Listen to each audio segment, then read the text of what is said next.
you can look it up on Wizards, and it will just go to a restricted page, which means in the next day or so there should be something. So we're gonna see what's going on. They very well. I mean, great. That's fine. That's fine. If they want to unban some stuff, I've heard a lot of arguments from a lot of friends that they want to possibly unban Splinter Twin, which I think would be hilarious. If they unban Splinter Twin, that's going to be amazing.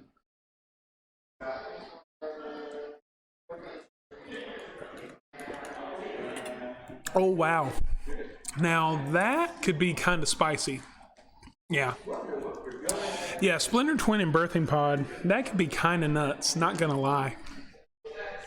Which would be hilarious. It'd be super hilarious if they unbanned Splinter Twin and Birthing Pod. See, that's, hey, thank you so much, chat. I'm glad you're watching. Hi, Mom. So turn one, we got an Inspiring Vantage and a very, very shiny Monastery Swift Spear coming at Dalton. So it puts him at 19. We have Wooded Foothills for a Forest on Dalton's side. Love you too, Ma. Yeah, sweet. All the viewers, come on in. We're gonna see some crazy matchups, I can guarantee for sure. Okay. All right. So let's pop in for a bauble. We're going to take a look. So swing in for Monastery Swift Spear again, off of Yugo's second land. We're going, where are we playing, kids? Is that, yep, that is my boy. That is my boy. That is your friendly neighborhood Eidolon of the Great Revel. So here's the thing, right? So for anyone who doesn't know, Eidolon of the Great Revel is double red for a 2/2 elemental. Anytime a player plays a spell with converted mana cost, 3 or less, Eidolon of the Great Revel deals 2 damage to that player. So every single spell in the earliest parts of the game that Dalton's going to play is going to harm him. Now, it will also harm Jose, or it will also harm Yugo. It is equal opportunity. So we're gonna evoke a Solitude, exiling Eidolon of the Great Revel, which has to happen.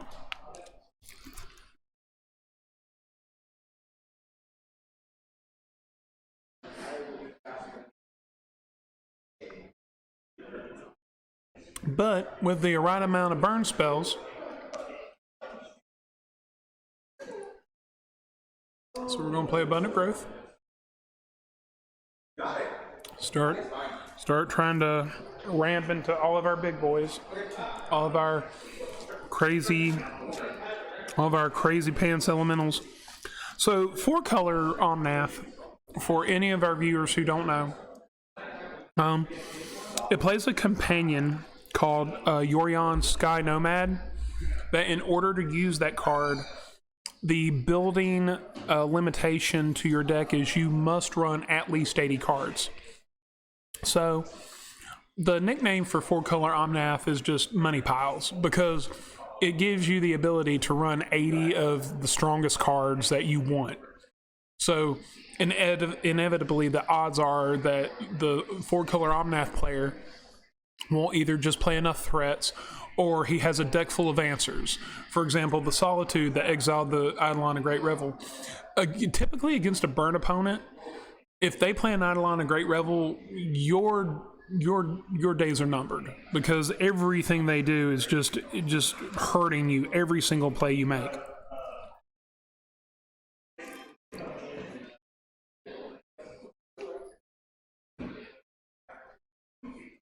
All right. we're going to play a Rift Bolt with Suspend. And Yugo's going to pass turn. We go to Dalton.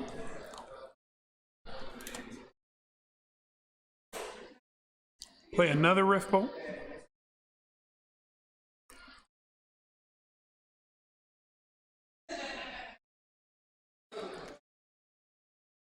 So right now, we currently have Yugo at 22 and Dalton at 16.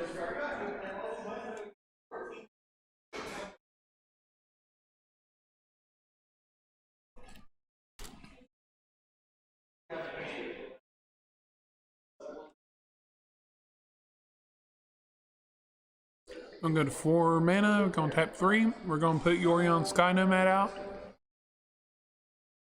Or bring it to its hand.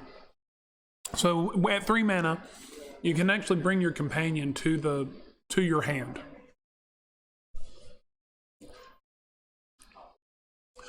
Yes, I believe that is something that we are slow. Yeah, thank you, chat. That is something we are trying to work on. So please bear with us, everyone. So the setup and how we're doing it with cameras and support, it's all in a pretty fluxy state, because of you know when things are burgeoning, there is a level of growing pains to be had. There's still setups and stuff that we're working on for ease of viewership and also ease for us. For example, for me, trying to relay to you guys what's happening, it's sometimes there's camera issues, you have glare on sleeves, there's a lot of different caveats that can create a problem, but yeah, we're definitely going to be working on all that for you guys. So with additional solitudes, so now it's bounced the Monastery Swift Spear to Yugo's Exile Zone. So right now it just is going to be a matter of who lays down threats on the field and who can get them out first. Now, there is a lot of damage that Yugo can pump out without being creatures. So we're going to go to Fairy. Always a rough time. Gotten rid of the card in Yugo's hand. Boros Charm. Alright, so yep, and that's it. Yep, that is enough damage. Put Dalton from 7 to 3 and within a lightning bolt. Yeah, that's all. So we're going to go to game 2.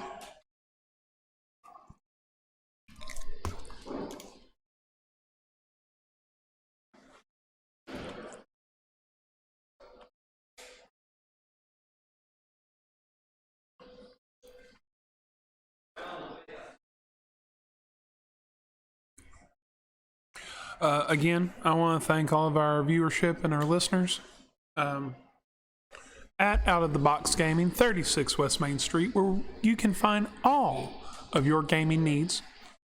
Joe, I don't know if you knew the format for today, but just to give everyone a breakdown for our viewers and listeners, the first 3 rounds today, we're going to be Pioneer format. Then we're going to Modern. We're in the middle of our Modern rounds for these next 3 rounds. And so then, after the original 6 rounds of Swiss, you go to top 8 players. 5 through 8 will receive an equalized prize payout, so it will not be necessary for them to play. So then you will have a semifinal and a final matchup for players 1 through 4, because the prize payout will initially be divided. My vote is that we have a renegotiation of prize distribution, which is a very fancy way of saying, hey, let's all go take a bunch of money home for hanging out and playing Magic. You have to, in high level, what today would be considered competitive REL, which is competitive rules enforcement legislation. You have to be very correct with how you word things. Bribery and malicious intent can unfortunately be a factor in the hobby we all enjoy, especially at the highest tier competitive levels of the game. So what you do, you're not offering a bribe. We're going to the support team of the event and saying, hey, we would like a redistribution of prize support, which basically means that everyone gets to go home happy, right? Everyone gets to go home happy. I remember one event right before Sarah and I had our daughter. I was begging to split, and no one would split. And I'm like, okay, we're doing this. And I was on Red Blue Eldrazi, which is basically walk around in a pillow fight with a sack of quarters. And I was wiping people down, and so I beat my first opponent in the quarterfinals, and so we get to, I'm in the top 4. I'm like, can we all just split and go home? Because that Red Blue Eldrazi back in Eldrazi Winter was a hard deck and a rough time to play around, and it was crazy. I really feel like decks like Abzan Greasefang in Modern, or I'm sorry, in Pioneer, are very similar. It's a very, very similar thing.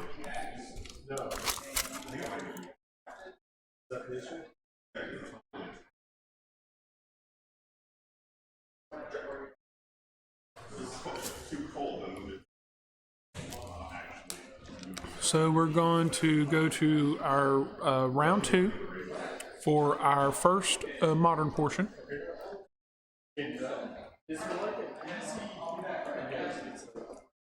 So Dalton will be playing a Wooded Foothills. We're going to have Monastery Swiftspear. Taylor Swift on turn 1. Seems pretty good. Going in for pop. But it's just sort of like a little troubleshoot.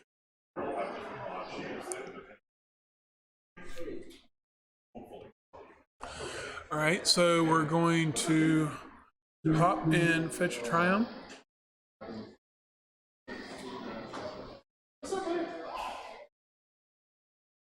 And so we're going to go get ourselves a Triumph.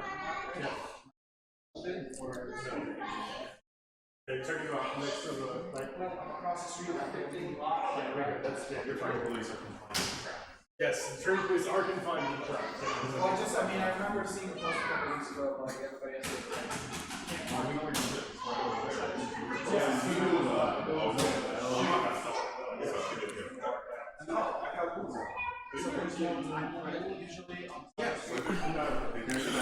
Actually, also here today at Out of the Box. Oh, so we're going to go Chalice on 1. Now, Chalice of the Void is an artifact that, based off of the counters on Chalice of the Void, any spell that is played with that equal converted mana cost is it's countered. It's immediately countered. So, the cool thing about this is spells like Riftbolt, spells like Boros Charm, alternate casting card spells. You're losing your Lightning Bolts, you're losing your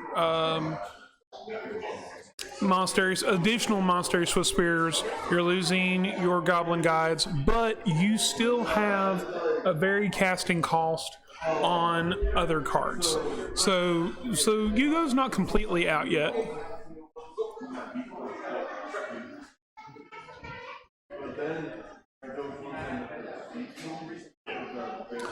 So we're fetching. Looks like we're pulling an Expedition.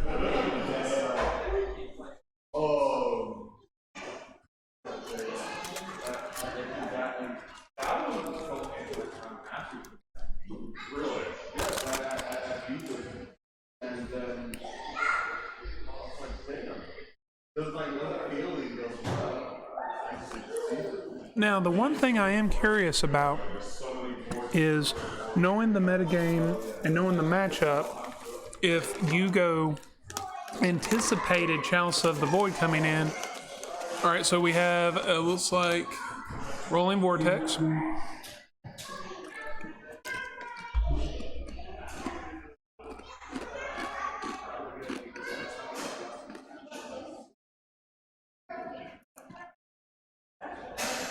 And Rolling Vortex is a 1 and a red for an enchantment. At the beginning of each player's upkeep, it deals 1 damage to them. And whenever a player casts a spell, if no mana was spent to cast that spell, it deals 5 damage to that player. And your opponents can't gain life for a red and a colon. So, if Dalton plays any spells or any cards that try to gain him life in response before resolution, all Yugo has to do is tap a mountain and say, "Oh, you can't gain life this turn. You can't gain life this turn." That's pretty vicious, especially because there will be incremental damage being dealt every turn. So Dalton right now is at 10. Yugo is at 19.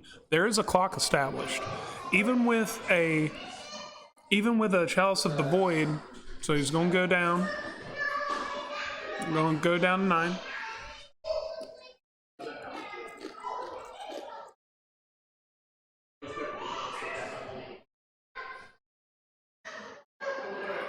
So Dalton is weighing his options out.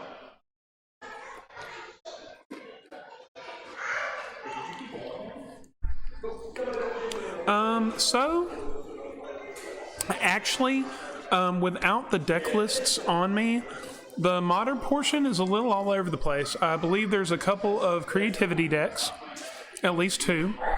I know a couple of burn players. All right, so we have a Ren and 6. Yugo will take a point of hate for the Rolling Vortex.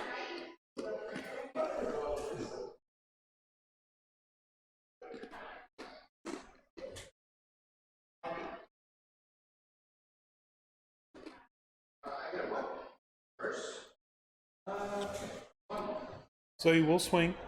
And going down to 8. Thank you. Oh, it's fine. You do something different? Yeah, I'm good. I brown bagged it. I'm good right now, thank you. So this is sort of interesting because if Yugo is able to draw any 2 mana cost spells off the top of his deck, he could just get in there. So with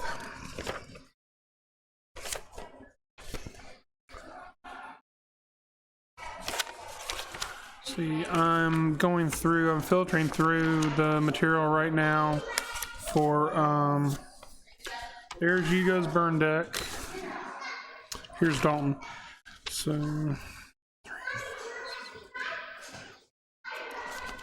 alright. So I think Waddle got rid of the Monastery Swiss Spear. But Dalton's still at 7. Yeah, so Joe, so to again finish answering your question, 16 competitors today. I know at least 2 burn players, at least 2 creativity players, and we have 1 person on 4 color Omnath. So we have some Rakdos Scam, which I personally love. Some Amulet Titan. We have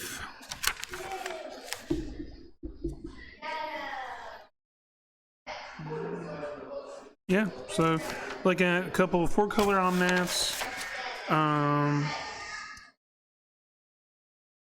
We're looking at a Valakut deck.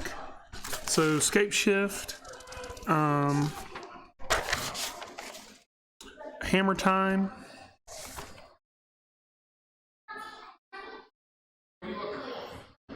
So a couple guys in the chat was asking for the meta of today's modern event. That's a good question. Yeah. So we're looking at 2 to 3 4 colors, a couple burn players, a couple Rakdos scam, 1 hammer time, and a few Murktides. So it seems a pretty well-rounded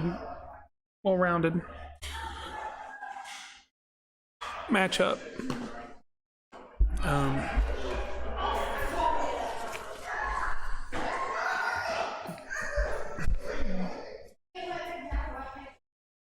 So we have a lot of well-rounded decks today. I feel like both modern and both Pioneer are pretty evenly stacked as far as the variety. You know, a lot of people want to hate on the metagame, and you know, my whole thing about it is like you should enjoy playing Magic. And if your only response is, well, I want to play the deck I want to play, okay, well, that's fine. Then don't get mad when you get beat by something that's running rampant all over the place that you know is running rampant.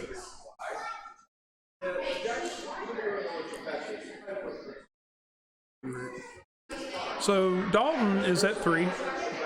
All we need is 1 Boros charm, and we can just wrap this up. However, we are getting to the part of the show where there's a pretty vicious board state on Dalton's side of the board.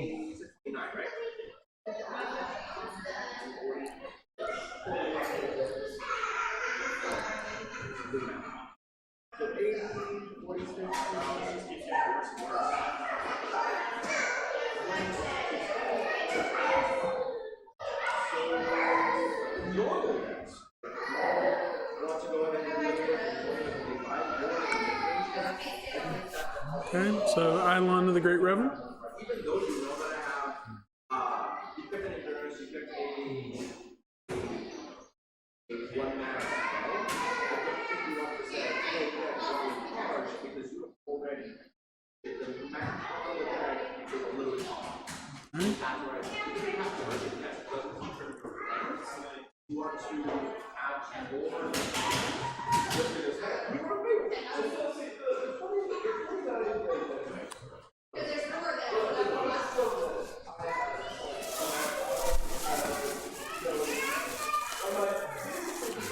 So we're getting rid of the Eidolon of the Great Revel.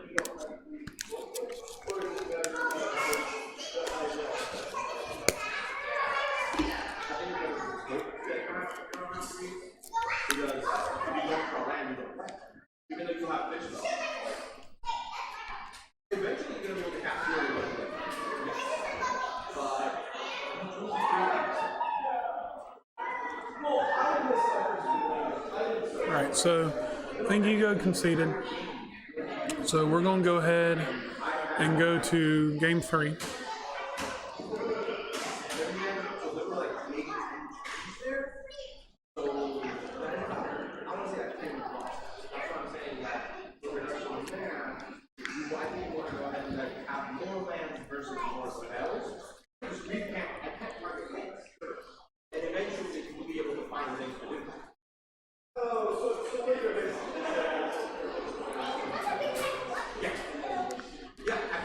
Now, we will have some I'm sure some very creative sideboard options.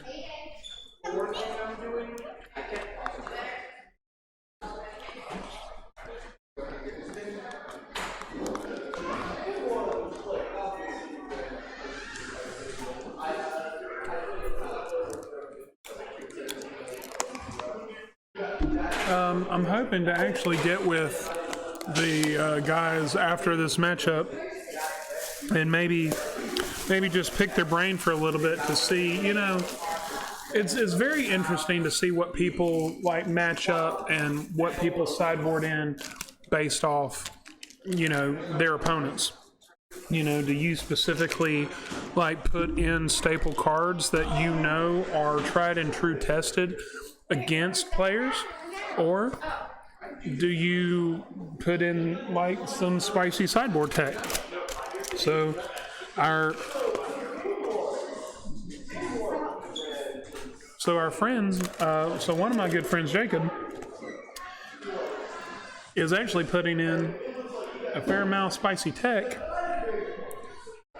for today's event with a playset of Blood Moon main deck, which I got, again, I will reiterate, I am 110% for that, because I think that is hilarious, and I just want to see people just get stomped out by Blood Moon for really greedy people.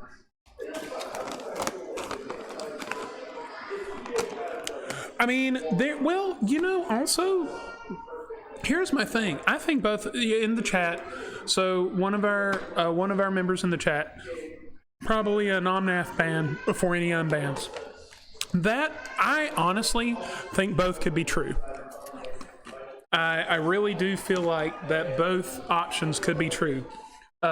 They banned some cards, and recently, they, for a long time, everyone argued that you could unban Stoneforge Mystic and you could unban Jace the Mind Sculptor. Well, so if you ban Omnath Locus of Creation, it forces people to go to the next best thing, right? Which is why it may be reasonable to unban Splinter Twin, unban Birthing Pod, or certain other combos. The thing about these bans are originally based in a meta that really doesn't exist anymore, right?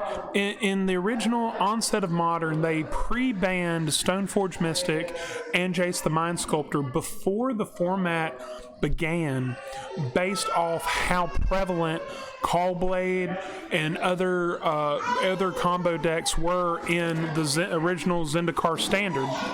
And while that may be perfectly fair and reasonable, after a point in time, especially after Dominaria, with Teferi, Hero of Dominaria, one of the titular cards, it's like Jace the Mind Sculptor just isn't that good anymore. It doesn't matter. So, some of those bans are just not as prevalent anymore. And so, with the unbanning of Stoneforge Mystic, okay, fine, Hammer Time's the deck. Well, guess what? Hammer Time isn't abusive. It's not like 78% of the meta. It's not a bad deck either. And it wins, it loses, it's a good time. So I really feel like unbanning some things and getting rid of 4-color Omnath would actually do a lot for the format. If at any rate, it would change it up. It would make, certain cards like Omnath Locus of Creation, you're just getting nothing but value for literally sitting there and playing the game. And, if it makes people brew a little different, I'm excited to see what the format will do. So here's to, I'll raise a bottle. Here's to maybe a ban and some unbannings. Let's just see what the deck can do, what the format can do with a little bit of a change up. So we already have Goblin Guide off of Yugo. 2 lands apiece. We're down to game 3 of the first round of the modern portion for our competitors. Going down to 12 already. I'm over Well, text me the list of what the cards are. Just send me what you need. No. Send me. I haven't punched your stuff in, so just send me a list of everything, and I'll punch it in. I can just send you the shadows because I'm not going to. Okay. At that point, it's just the endurance and then the worry swap or the shield swap. Okay. But I also gave you an Emery. Oh yeah, you gave me an Emery, 3 breaches, a Briar Tracker, and 4 werewolves. Okay. All right. I'll shoot you a text, but I'll go grab those shadows that way. Okay. All right. So we have Dalton down to 11.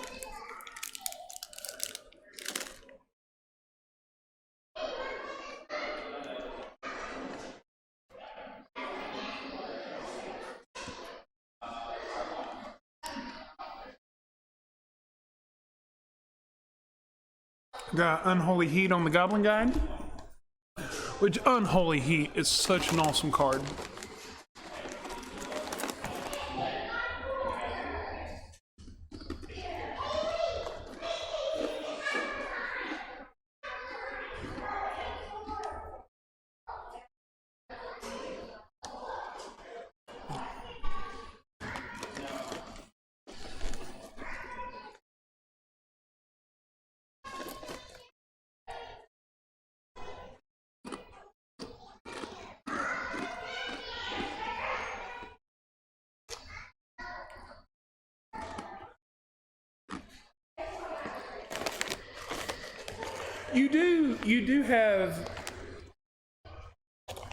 You do have a point, chat. Neon 720. If a Zenith unban and a Titan ban are also somewhere in the future, kind of feeling like they wouldn't unban Twin if they consider Omnath a problem. That is also very fair.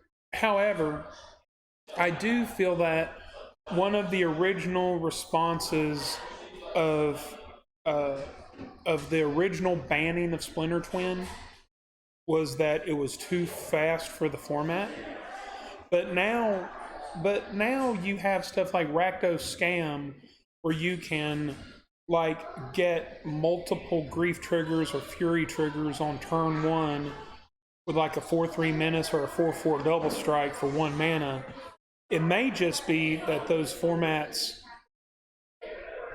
are like those original bannings aren't they're not relevant enough anymore, right? So maybe they won't ban Omnath, but they'll unban Splinter Twin and they'll unban Birthing Pod and just see how the metagame shakes out. My whole thing is the way that Magic is so power creeped now.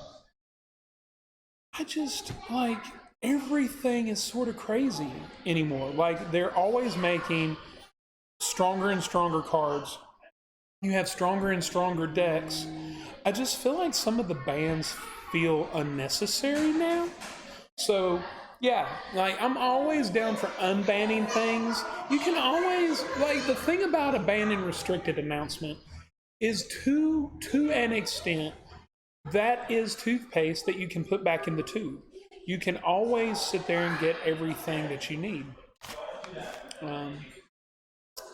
Speaking of getting everything that you need, so we now have Dalton on the ropes. We have Ren in 6. We have Yugo just setting him alive on fire. Boros Charm for game. That's Boros Charm for game. And that is Yugo taking the matchup 2-1 against Dalton on 4-color Omnath. Yeah, that is our round 1.